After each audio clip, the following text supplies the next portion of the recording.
करने में, फसल उगाने में, चाहे जिस प्रकार की फसल उगाएं, आपके सामने कई मुश्किलें आती हैं।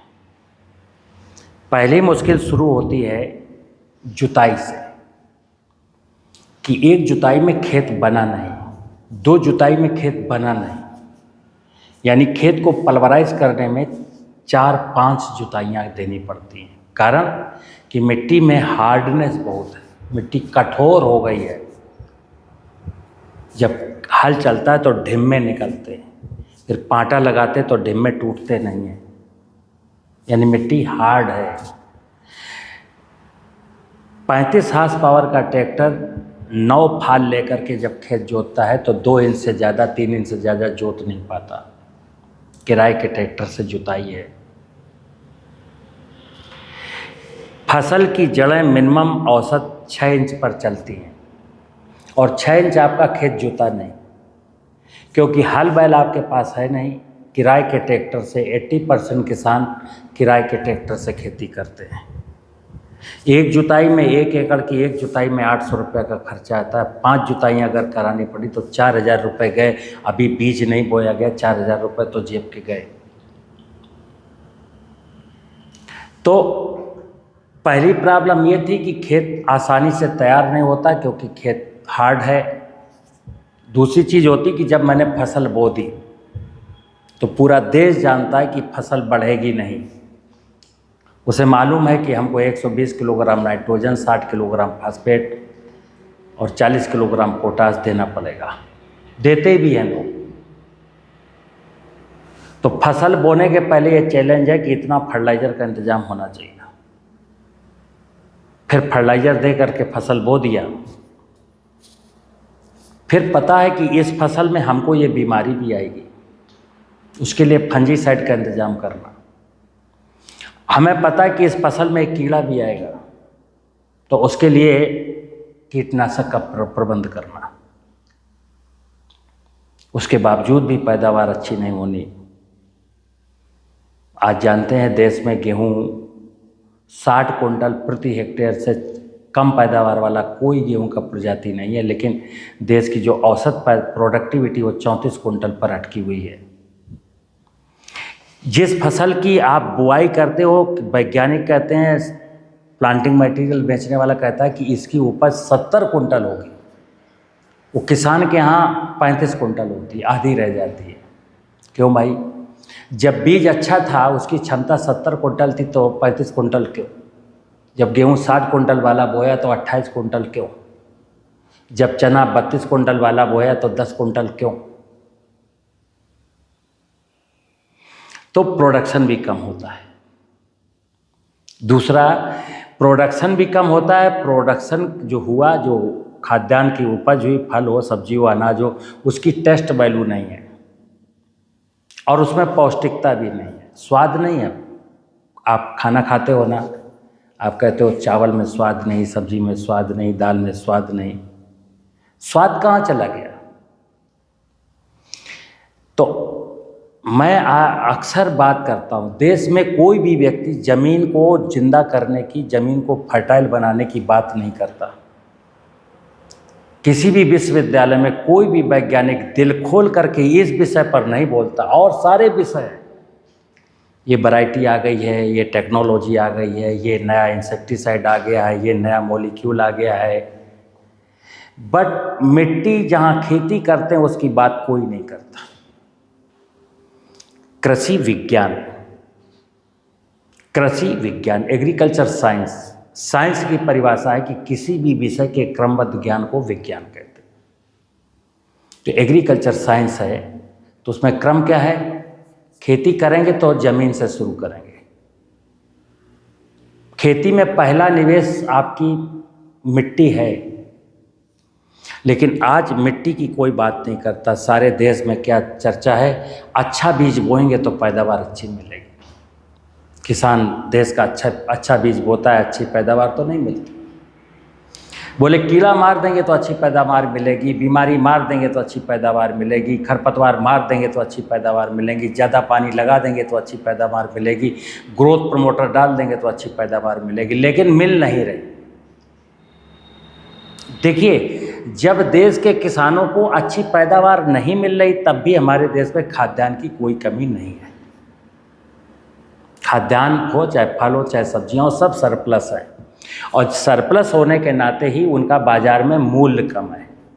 अर्थशास्त्र का नियम है कि किसी भी वस्तु का मूल्य बाजार में मांग और पूर्ति के सिद्धांत पर तय होता है।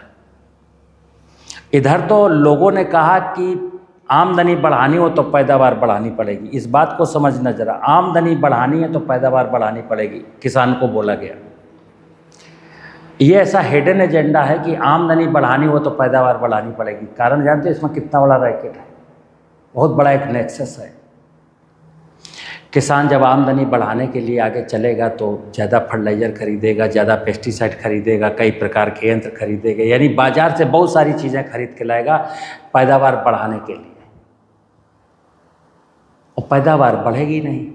दूसरा, इतनी पैदावार है तो जो वैल्यू एडिशन करने वाले लोग हैं उनकी तो बल्ले बल्ले। मैं क्या कहता हूँ मित्र, अगर आपको आमदनी बढ़ानी है तो खर्चे घटाने पड़ेंगे, ध्यान रखना। अगर आपको आमदनी बढ़ानी है खेती के तो खेती में लगने वाले निवेश कम करने पड़ेंगे। जैसे आज देश में टोटल जो किसान जो प्रोड्यूस करता है, फल, अनाज, सब्जियां, औषधि फसलें, गन्ना, कपास, सब का उपज का मूल्य जोड़ लीजिए तो 22-23 लाख करोड़ रुपए है।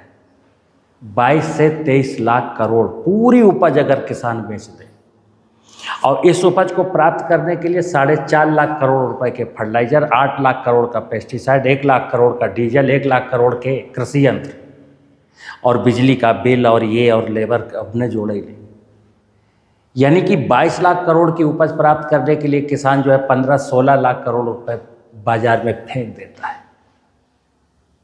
अब अरे 15-16 लाख करोड़ रुपया जो बाजार चला जाता है सीधा सीधा फर्टिलाइजर और पेस्टिसाइड का अगर जोड़ लें तो 12-13 लाख करोड़ रुपया। ये 12-13 लाख करोड़ अगर बचाने हो तो ये विषय सुनना और समझना, और अगर ये विषय अच्छा लगे तो देश के कोने कोने तक पहुंचना चाहिए। तो क्या है, एक पदार्थ होता है जीवांश कार्बन।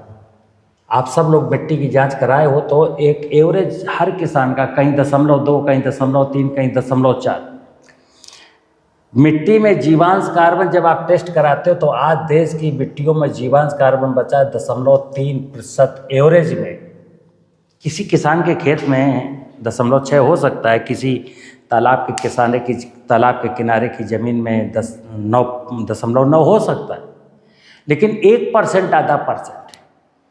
ओवरऑल देखा जाए तो एवरेज 0.3% का आता है। माँ धरती, माँ जो पालने वाली है, उस माँ की स्थिति देखिए कि जिसमें जीवांश कार्बन 1% होना चाहिए, कम से कम जिस जमीन में जीवांश कार्बन 1% होना चाहिए वहाँ बचा है 0.3। अब क्या करेगी माँ?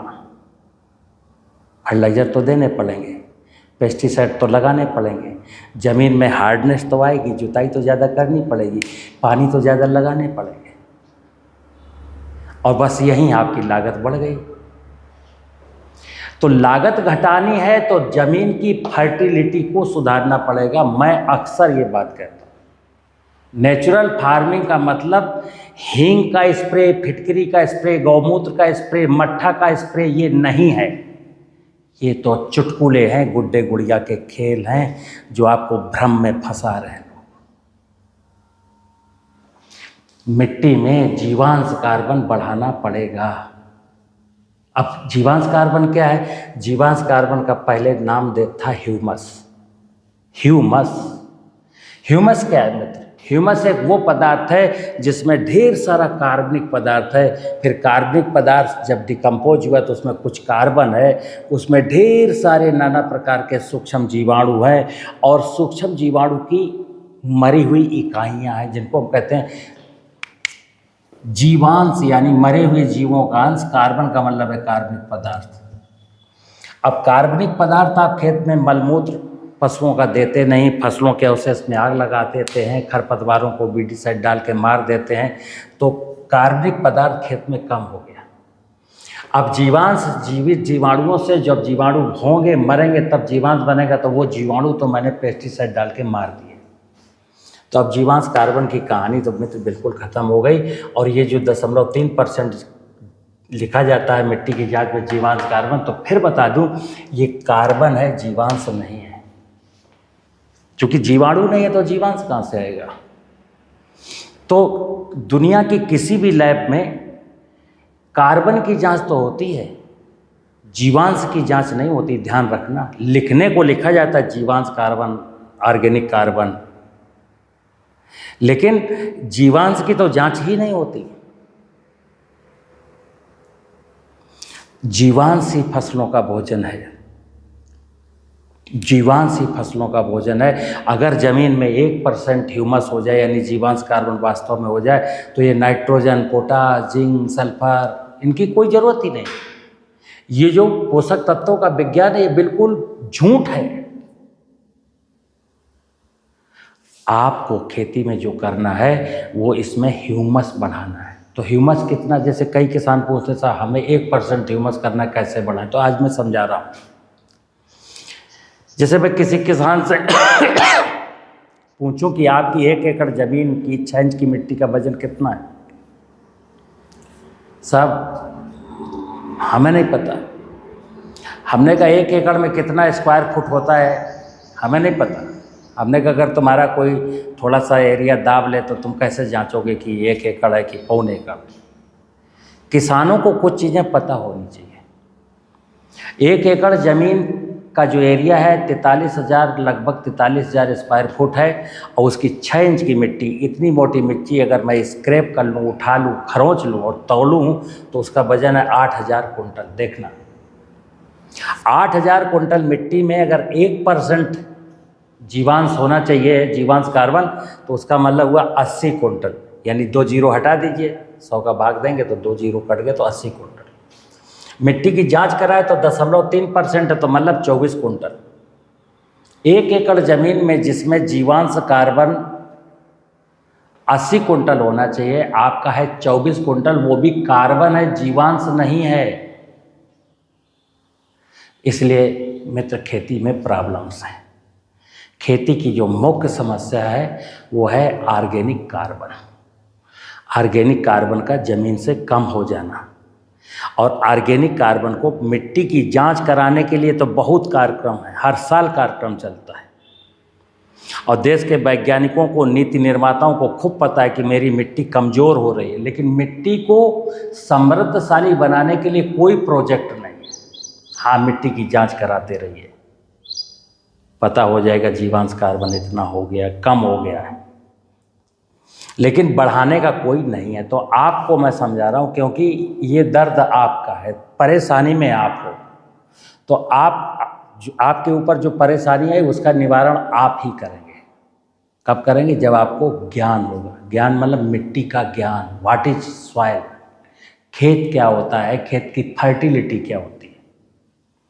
और एक चीज़ सुधार देने से देखना कितनी चीज़ें मैं सुधार रहा हूँ। एक चीज़ सुधारनी है, ह्यूमस बढ़ाना है बस।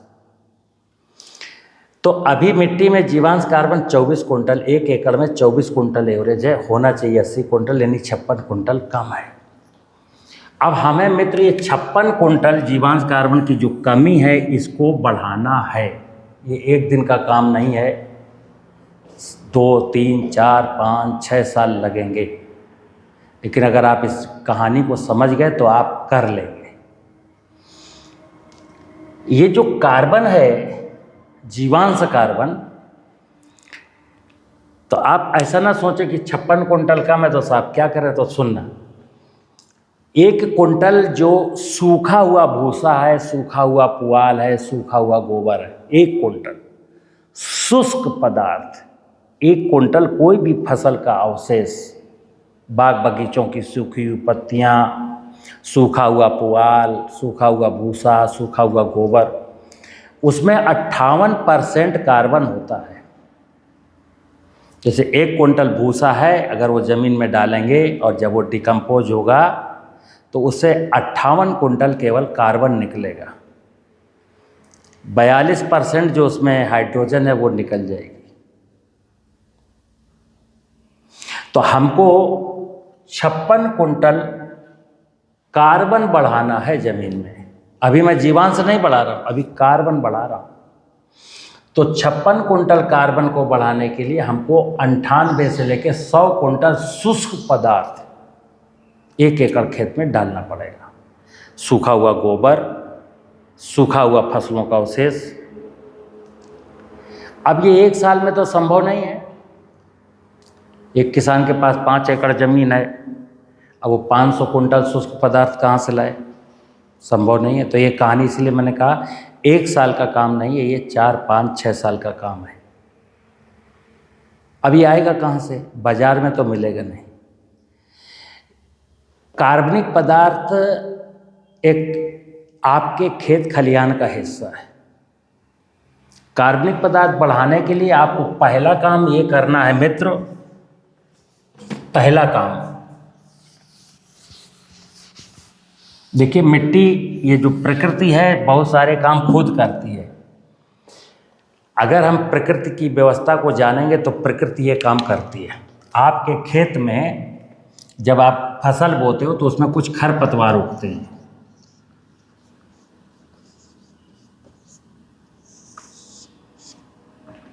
इनको आप वीडीसाइड डाल के मार देते हो, बहुत बड़ी मिस्टेक है।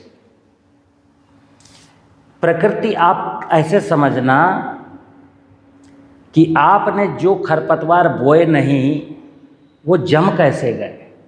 आखिर ये प्रकृति क्या करती है? आपका गेहूं तो नहीं जम गया, आपका चने तो नहीं जम गए, लेकिन हाँ उस चना बोते समय पानी लगाया, चना बो दिया तो चना भी जमा, कुछ खरपतवार जम गए। तो अभी किसान भाई, चूँकि सोशल मीडिया में वैज्ञानिक लोग अक्सर बोलते हैं, ये चर्चा है कि जो फसल में खरपतवार हैं वो ज़मीन का पोषण लेंगे, ज़मीन का पानी लेंगे, सूरज की रोशनी लेंगे, इससे आपकी फसल की पैदावार घटेगी।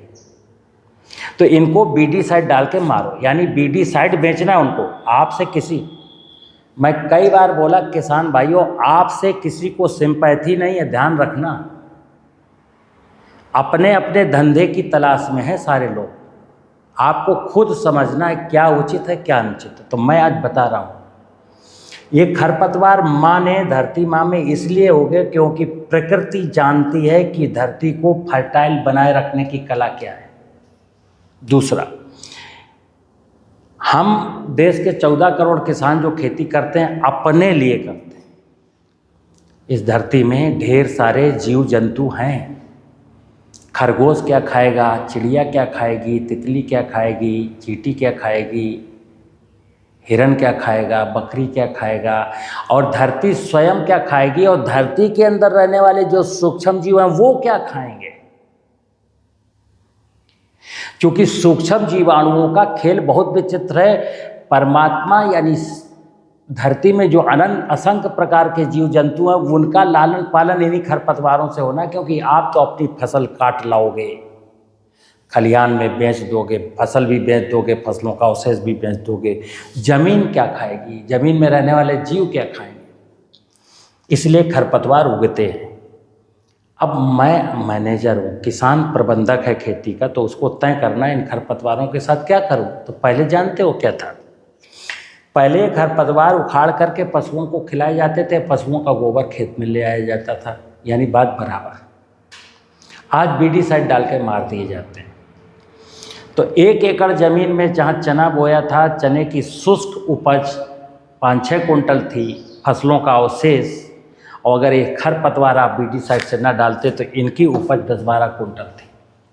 लेकिन हाँ, एक प्रश्न आता है कि ये नुकसान करेंगे, तो ध्यान रखना। मैंने कई बार बोला है कि जो खरपतवार आपकी फसल के ऊपर निकल रहा है उसको उखाड़ के फेंकना है, उखाड़ के वहीं डाल लेना है। जो चने के, मटर के, गेहूं के नीचे हैं खरपतवार, वो सब आपके मित्र हैं। वो मल्चिंग का काम करेंगे, ज़मीन में कार्बन छोड़ के जाएंगे और बायोडाइवर्सिटी को मेंटेन करेंगे। इसलिए मित्र, खरपतवार को बीडीसाइड डाल के कभी नहीं मारना। जो फसल के ऊपर आ रहे हैं उनको उखाड़ना है। तो एक तो कार्बन बढ़ाने का जो उपाय है खरपतवार है, दूसरा है फसलों का अवशेष।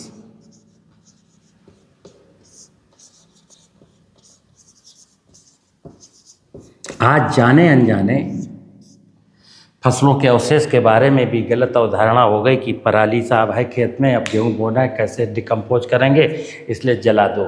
गेहूं काटा है, गेहूं का क्या है, पशु पालते नहीं तो जला दो, खरीदार कोई मिल नहीं रहा। ये जला देना, फेंक देना, आप कार्बन को जला रहे हैं। जो चीज़ खेत में कार्बन बढ़ाने वाली थी उसको आप जला रहे हैं, फेंक रहे हैं, बेच रहे हैं। एक ही सूत्र, बाजार से बिल्कुल मत खरीद के लाइए। आपके खेत में, खलिहान में जो भी चीज़ें हैं उन्हीं को खेत को लौटा दीजिए। बस इतना 4 साल करेंगे, आपकी खेत में ह्यूमस की मात्रा बढ़ जाएगी। तो यहाँ पर मैं धीरे धीरे कार्बन ऐड करता रहा, 1 साल, 2 साल, 3 साल, और एक ह्यूमस कार्बन यहाँ बढ़ के हो गया इतना। अब कार्बन बढ़ाया मैंने, अभी जीवांश नहीं बढ़ाया। जीवांश के लिए आप जानते हैं, जीवांश मरे हुए जीवों का अंश है, जिसके जो जीवामृत की थ्योरी मैं बताता हूँ। ये कार्बन आप यहाँ 100 कुंटल भी कर देंगे तो कार्बन फसल नहीं खाती, ध्यान रखना। पौधे की जड़ कार्बन नहीं खाती। कार्बनिक पदार्थ जब सड़ता है तो कार्बन बनता है, फिर जब कार्बन बनता है तो जमीन में रहने वाले जो सूक्ष्म जीव हैं वो उसको खाते हैं, फिर वो सूक्ष्म जीव जब मरते हैं तो जीवांश है। मरे हुए जीवों का अंश ही जीवांश कहलाता है, यही फसलें खाती हैं। खेती में पीएच बढ़ गया है, पीएच कम हो गया है, इलेक्ट्रिक कंडक्टिविटी बढ़ गई है, इलेक्ट्रिक कंडक्टिविटी कम हो गई है, ज़मीन कठोर हो गई है, ज़मीन ने नीचे पानी नहीं जाता है, ज़मीन पानी पी जाती है। इस प्रकार की जितनी भी समस्याएं, सब का समाधान है जीवांश कार्बन। अब जिस खेत में 1% जीवांश कार्बन हो गया, 1% जीवांश कार्बन अगर हो गया तो देखिए कितना हो गया। 1 एकड़ जमीन में 80 कुंटल जीवांश कार्बन हो गया। तो क्या है, खेत मुलायम होगा। खेत की बायोलॉजिकल प्रॉपर्टी जैसी अच्छी होंगी तो फिजिकल प्रॉपर्टीज उसकी सुधर जाएंगी। खेत में सूखापन जो है, सूखापन नहीं रहेगा, हल्की सी नमी महसूस होने लगेगी। क्यों? इस कार्बन में एक क्षमता है कि अपने वजन से 3 गुना ज़्यादा, यानी 8 × 24 240 कुंटल पानी जमीन में बना रहेगा। एक पौधा है, ये पौधे की जड़ें हैं। अगर यहाँ कार्बन की मात्रा 1% है तो आपने सुना होगा टेम्परेरी बिल्टिंग पॉइंट और परमानेंट बिल्टिंग पॉइंट, यानी कि पानी की नमी के अभाव में फसल के पत्ते दोपहर में मुरझा गए, यानी कि ज़मीन में जो मॉइस्चर था वो मात्र 10% बचा। 10% जब मॉइस्चर बचता है तो दोपहर के समय, चूँकि स्टोमेटा पानी उड़ा रहे हैं और नीचे से पानी उतना नहीं मिल रहा जितना स्टोमेटा उड़ा रहे हैं, तो दोपहर के समय पत्ते लूज हो जाते हैं। लेकिन जैसे ही सूरज छुप जाता है पत्ते खड़े हो जाते हैं। ये पहचान है 10%। और अगर ये नमी घट करके 8% आ गई तो परमानेंट बिल्टिंग पॉइंट, यानी दोपहर में जो पत्ता मुरझाया था वो शाम को खड़ा नहीं होगा, मुरझाया हुआ ही रहेगा। लेकिन अभी क्यों ऐसा हो रहा है कि यहाँ पर 24 कुंटल कार्बन है, तो 24 तिहाई 72 कितना हुआ, 72 कुंटल अभी पानी है यहाँ पर, तब ये ऐसी घटना हो रही। अगर यहाँ पर 1% ह्यूमस होगा तो क्या होगा मित्र, जमीन के ऊपर कभी भी मॉइस्चर 15% से कम नहीं होता। अब विज्ञान के विद्यार्थी अगर समझेंगे ओस्मोसिस की क्रिया, जैसे किशमिश को अगर आप दूध में डाल दें तो अंगूर बन जाती है, और अंगूर को सूखी हुई चीनी में डाल दें तो किशमिश बन जाता है। यहाँ ज़मीन के ऊपर भयंकर गर्मियों में भी 15% ह्यूमिडिटी है, और यहाँ अगर 10% ह्यूमिडिटी है तो क्या होता है कि पौधा यहाँ से पानी ले रहा है, ऊपर पत्तियों से इवेपोरेट कर रहा है, और ये जो नमी यहाँ प्रेसिपिटेट हो रही है क्योंकि कार्बन है, कार्बन पानी को धारण करता है, धारण अब भी कर रहा है, लेकिन अभी 24 कुंटल चूँकि कार्बन है और 24 कुंटल का 72 कुंटल ही पानी वहाँ पर रहता है। अगर ये 80 कुंटल हो जाएगा तो 240 कुंटल यहाँ पानी रहेगा। नेचुरल जंगल में यही तो हो रहा है। जंगल में इस ह्यूमस की मात्रा 2% 3% तक है। तो जंगल में आप देखते ना, रहे भरोसे राम के पत्थर पर हरिया है, पत्थरों में भी पौधे हरे भरे रहते हैं, वो तो नहीं सूखते। क्यों? जंगल में कोई घास भी नहीं सूखती है, पानी कोई नहीं देता है। जंगल में कोई फर्टिलाइजर की ज़रूरत नहीं, जंगल में कोई पानी की ज़रूरत नहीं, जंगल में कोई कीड़ा नहीं, जंगल में कोई बीमारी नहीं। कारण क्या है? ह्यूमस। हमें क्या करना है? कार्बन बढ़ाना है। तो कार्बन बढ़ाने से देखिए क्या क्या होता है। कार्बन अगर ज़मीन में बढ़ा दिया तो जो जुताइयाँ 5 जुताई करने के बाद अगर आपका खेत तैयार होता था तो वो 2 जुताई के तैयार हो जाएगा। अगर इस फसल में 5 पानी लगने थे, 5 बार सिंचाई करनी थी, तो अब ये 2 से 3 सिंचाई में ही फसल हो जाएगी। अगर जीवांश कार्बन खूब है तो इसमें सारे पोषक, जीवांश बहुत है तो जीवांश ही फसलों का भोजन है, तो इसमें किसी भी प्रकार का उर्वरक देने की ज़रूरत नहीं पड़ेगी। अगर जीवित जीवाणु हैं वहाँ पर तो कोई भी भूमि जनित